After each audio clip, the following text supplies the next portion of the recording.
There is a lot to cover coming out of the Middle East today. So here's what we know at this hour. Secretary of State Antony Blinken is back in Israel this morning.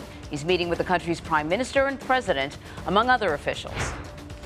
Israel has signaled it may send ground troops into Gaza at any moment with a mission to destroy Hamas. Its military says nearly 200 hostages are being held there. That is more than previously reported. And in Gaza, the situation is becoming more and more dire by the hour.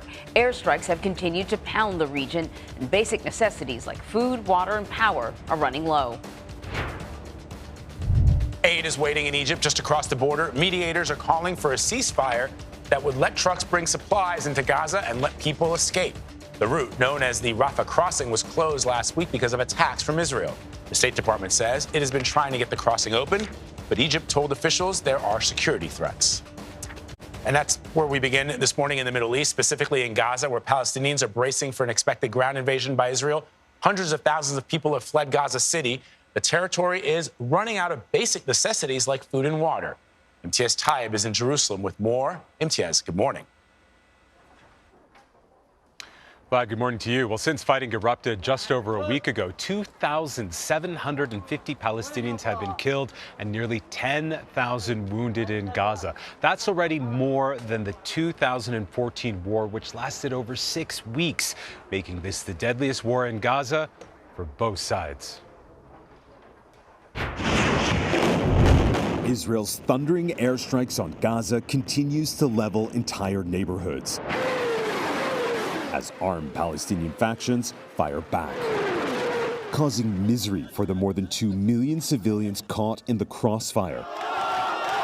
While in the occupied West Bank, 55 Palestinians have been killed in the past week alone in clashes with Israeli troops, during arrest raids, and in attacks by Jewish settlers.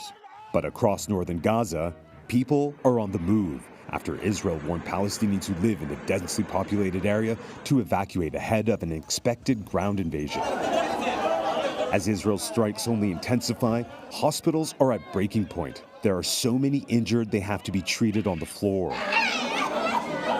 This exhausted doctor discovers his wife and children have been injured in an attack, and later finds out one of his young sons didn't survive.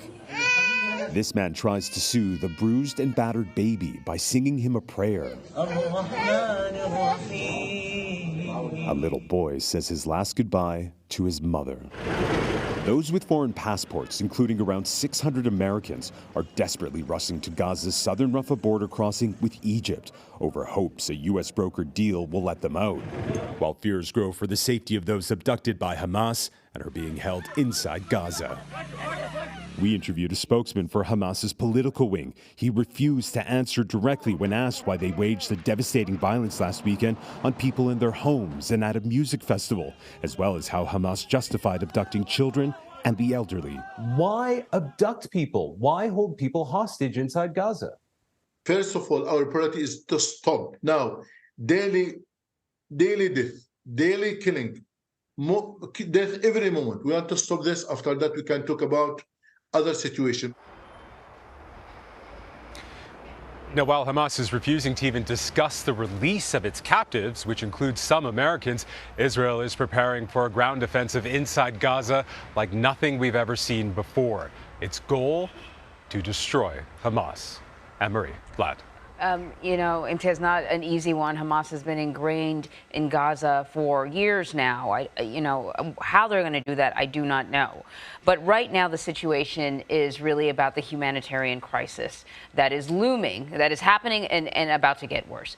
People are rushing to the southern border, hoping to get out. You mentioned, individuals who have citizenship other places. What does that negotiation look like? What's going on? Is there a likelihood that the Egyptian border will open, if not for everyone, then for some?